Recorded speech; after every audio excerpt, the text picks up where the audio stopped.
మీరు వచ్చిన తర్వాత మొదలుపెట్టిన పవర్ ప్లాంట్లు, ముఖ్యంగా పవర్ సబ్జెక్టులో భద్రాద్రి పవర్ ప్లాంట్ అధ్యక్ష స్టార్ట్ చేసే సమయానికి, ఆ ప్లాంట్ కన్స్ట్రక్షన్ స్టార్ట్ అయ్యే సమయానికి సూపర్ క్రిటికల్ టెక్నాలజీ అవైలబుల్ ఉంది మార్కెట్లో. దాని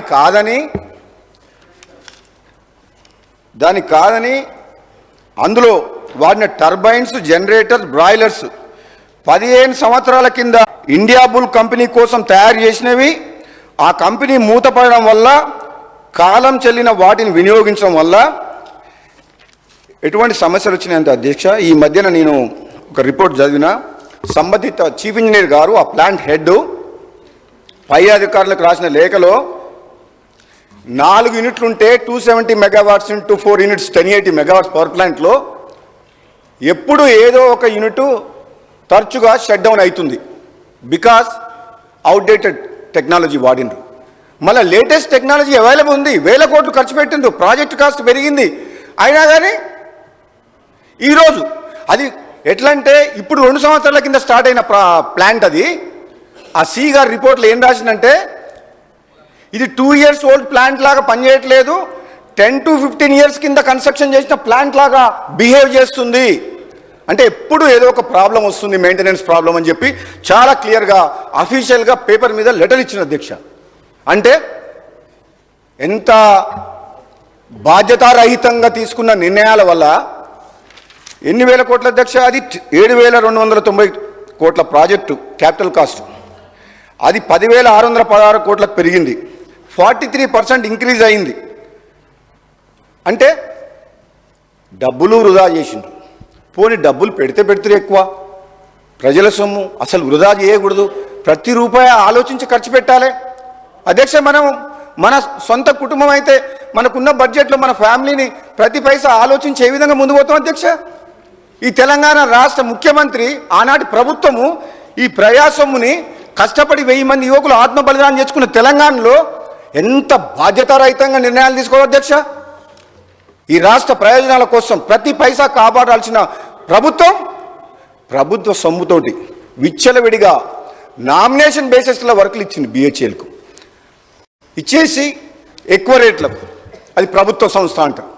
తద్వారా బిహెచ్ఎల్ ద్వారా వాళ్ళ మనుషులకు, వాళ్ళు అనుకున్న మనుషులకు ఎక్కువ రేట్లకు సబ్ కాంట్రాక్ట్లు ఇచ్చింది.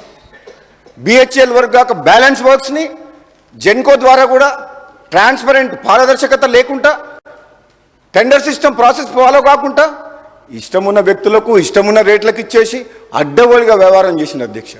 మరి మాట్లాడొద్దనంటే మేము మంచి పనులు చేయాలని ఉన్నాం, ముందుకు పోవాలని ఉన్నాం కన్స్ట్రక్టివ్ థింకింగ్ తోటి. మేము ఇటువంటి పోయే ప్రక్రియలో భాగంగా గత ప్రభుత్వం చేసిన నిర్వాహకాన్ని కూడా ఎక్కడెక్కడ మిస్టేక్ జరిగినాయి, ఎందుకు జరిగినాయి, హ్యూమన్ ఎర్రర్ ఎక్కడ, కావాలని స్వార్థపూరిత రాజకీయాల కోసమో, స్వార్థం కోసమో, సెల్ఫిష్ ఇంట్రెస్ట్ల కోసం చేసిన తప్పుల్ని ఈ తెలంగాణ సమాజానికి, ప్రజలకు మీ ద్వారా తెలియజేయాల్సిన అవసరం మాకుంది అధ్యక్ష. మేము ఎన్ని బాధలు పడుతున్నామో, ఈరోజు ఈ రాష్ట్రం అధికారంలోకి వచ్చిన తర్వాత కిరీటం వచ్చిందని చెప్పి మేము సంతోషపడతలేము అధ్యక్ష. ప్రభుత్వం వచ్చింది, అధికారంలో వచ్చిందంటే ఒక బాధ్యతగా ఈ ప్రభుత్వం, కాంగ్రెస్ పార్టీ ప్రభుత్వం ప్రతి విషయంలో, చిన్న విషయమైనా సరే చాలా ఆలోచించి నిర్ణయాలు తీసుకొని ముందు పోతున్న తరుణంలో వాళ్ళు చేసిన నిర్వాహకం గురించి మేము ప్రజలకు చెప్పకపోతే అది మా తప్పు అవుతుంది. మేము చేతగానే వాళ్ళం అయిపోతాం, మేము చెప్పలేని వాళ్ళం అయిపోతాం. గత ప్రభుత్వం చేసిన పాపాలు, మంచి పనులు కూడా చెప్తాం అధ్యక్ష. వాళ్ళు చేసిన ఏదైనా మంచి పని ఉంటే కూడా మేము చెప్తాం. కేసీఆర్ కిట్ ఇచ్చిందంటే బాగుందని చెప్పినాం. కొన్ని విషయాల్లో మేము ఎక్కడ కూడా, వాళ్ళు కూడా రాజశేఖర రెడ్డి గారిని ఆరోగ్యశ్రీ పథకం బాగుందని చెప్పి కేసీఆర్ గారు మెచ్చుకున్నారు. తెలంగాణ ఇచ్చిన సోనియా గాంధీని మెచ్చుకున్నారు, దేవతని అన్నారు. కానీ మేము కూడా చెప్తున్నాం, మీరు చేసిన నిర్వాహకం వల్ల జరిగిన నష్టాన్ని ప్రజలకు వివరిస్తాం. తప్పకుండా ఏదైతే కమిషన్ ఏర్పాటు చేసిండ్రో త్వరలోనే కొత్త జడ్జి అపాయింట్మెంట్ అయ్యి కంప్లీట్ డీటెయిల్గా ఇన్వెస్టిగేషన్ అయితే అధ్యక్ష. అందులో ఎటువంటి అనుమానం లేదు. వాళ్ళు సభలో గొడవ చేసినంత, బయట మాట్లాడినంత మాత్రాన చేసిన పాపాలు కడుక్కుంటామంటే అంత ఈజీ కాదు అధ్యక్ష. ఇది రెండోది అధ్యక్ష, అది చిన్నది. రెండోది మీ అందరికీ తెలుసు, మా జిల్లాల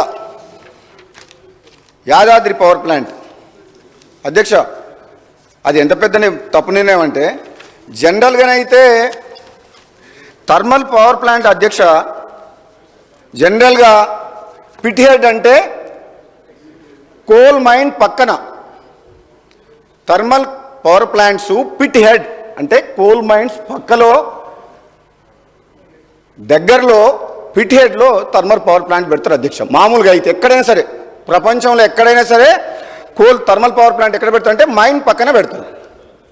250 కిలోమీటర్ల దూరాన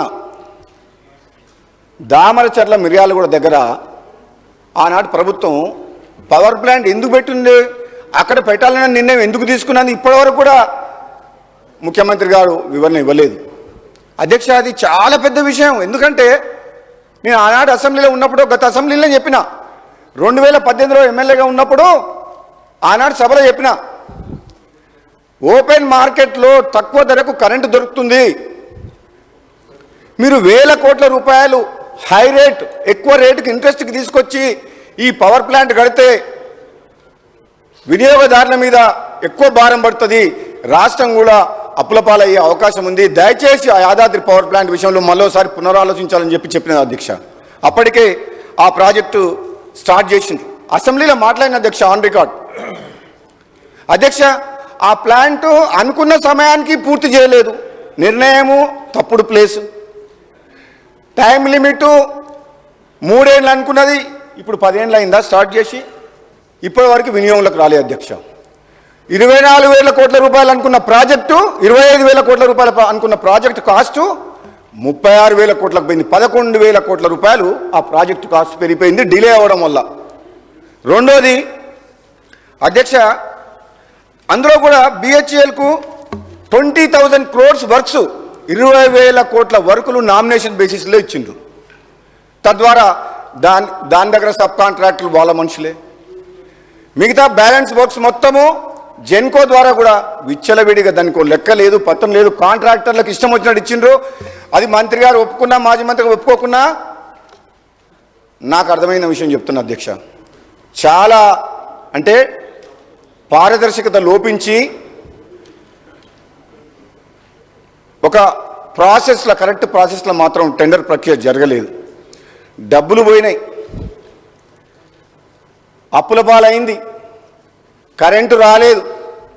మరి ఎవరు భరించాలి అధ్యక్ష? ఎందుకు అవసరం అధ్యక్ష? అది ఎంత లేటెస్ట్ టెక్నాలజీ వస్తుందంటే ఈ రోజులలో అధ్యక్ష, ఇప్పుడు కొత్తగా పవర్ గురించి ఎనర్జీ గురించి ఆలోచిస్తున్నారు, ఎవరు కూడా థర్మల్ వైపు మొగ్గు చూపిస్తలేరు. ముఖ్యంగా ఇంకో విషయం అధ్యక్ష, ఆ ప్లాంట్ పెట్టేటప్పుడు ఇంకో విషయం కూడా చెప్పిండ్రు. రాష్ట్ర పునర్విభజన చట్టంలో చాలా క్లియర్గా, యూపీఏ ప్రభుత్వంలో పునర్విభజన చట్టంలో ఉంది, రామగుండంలో 4,000 మెగావాట్ల పవర్ ప్లాంట్ ఏర్పాటు చేయాలని చెప్పి తెలంగాణ కోసం. అప్పటికి 1,600 మెగావాట్లు వచ్చిన తర్వాత మిగతా 2,400 మెగావాట్లు కూడా నిన్న కూడా కిషన్ రెడ్డి గారు మాట్లాడి ఈరోజు పేపర్లో చదివినా, అసలు మీకు కావాలన్నా ఇప్పటికి 4 సార్లు లేఖ రాసిండ్రు ఎన్టీపీసీ స్టేట్ గవర్నమెంట్కు. ఏమని? ఆ 2,400 పవర్ మెగావాట్స్ మీకు కావాలన్నా వద్దా, మేము ఇతర రాష్ట్రాలకు ఇవ్వాలన్నా అని. దానికి ఆన్సర్ చేయలే. యాక్చువల్గానైతే వాళ్ళు ఎన్టీపీసీ అప్పు తెచ్చుకొని, వాళ్ళు ఖర్చు పెట్టి, వాళ్ళు డబ్బు తెచ్చుకొని కట్టి 2,400 మెగావాట్స్ మనకి ఇస్తామంటే వద్దని యాదాద్రి పవర్ ప్లాంట్ అప్పు తీసుకొచ్చి కట్టిండ్రు, కానీ స్టార్ట్ కాలేదు. మన పునర్విభజన చట్టంలో ఉంది, మనకు పవర్ వస్తుంది, వాళ్ళ డబ్బుతో కడతామంటున్నారు, పవర్ సప్లై చేస్తామంటున్నారు, రామగుండం మైన్ ఏరియాలో ఉంది, ఇంత కష్టపడి ఇక్కడ యాదాద్రిలో కట్టాల్సిన అవసరం ఏముంది అధ్యక్ష? కొన్ని వేల కోట్లు ప్రజాధనము వృధాగా ప్రజల సొమ్ము పోయి వినియోగదారుల మీద, మన విద్యుత్ సంస్థలని నష్టాలు పోయి డోల్ డ్రమ్స్లో పడిపోతుంటే మాకు బాధ అనిపించదు అధ్యక్ష? చెప్పడం ధర్మం కదా అధ్యక్ష? మీ ద్వారా తెలంగాణ ప్రజలు కూడా ఒకసారి ఆలోచించాలి.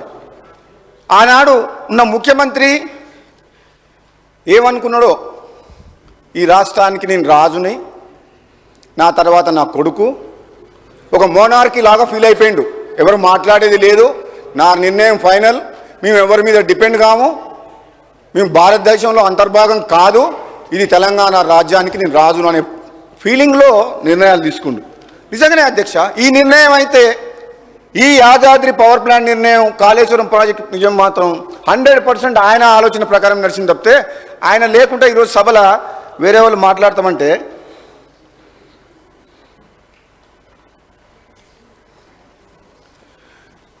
మరి ఇప్పుడు మాకు కూడా అనిపిస్తుంది అధ్యక్ష, సభలో ఉండాలి, మరి ఎల్ఓపిగా ఉన్నప్పుడు సభలో ఉండాలి, మా మాటలు కూడా వినాలి, జవాబు చెప్పాలి. జవాబు చెప్పాల్సిన బాధ్యత ప్రతిపక్ష నాయకుడి హోదాలో ఉన్న కేసీఆర్ గారి మీద, మాజీ ముఖ్యమంత్రి గారి మీద ఉన్నది అధ్యక్ష. ఆయన తెలంగాణ ఉద్యమం ఉన్నప్పుడు మేము పార్టీలు వేరైనా ఆనాడు పార్లమెంట్ సభ్యులుగా మేము అందరం కలిసి పార్లమెంట్ సభ్యులుగా తెలంగాణ కోసం కొట్లాడి ఆయన డైరెక్షన్లో కూడా పనిచేసినాం అధ్యక్ష. తెలంగాణ రాష్ట్రం కోసం, తెలంగాణ ఉద్యమం కోసం కొట్లాడుతుందని చెప్పి అంత గౌరవం ఉండే. కానీ తెలంగాణ రాష్ట్రం ఇచ్చిన కాంగ్రెస్ పార్టీని కాదని తెలంగాణ ప్రజలు కేసీఆర్కి అధికారం కట్టబెట్టినా బాధపడలే అధ్యక్ష.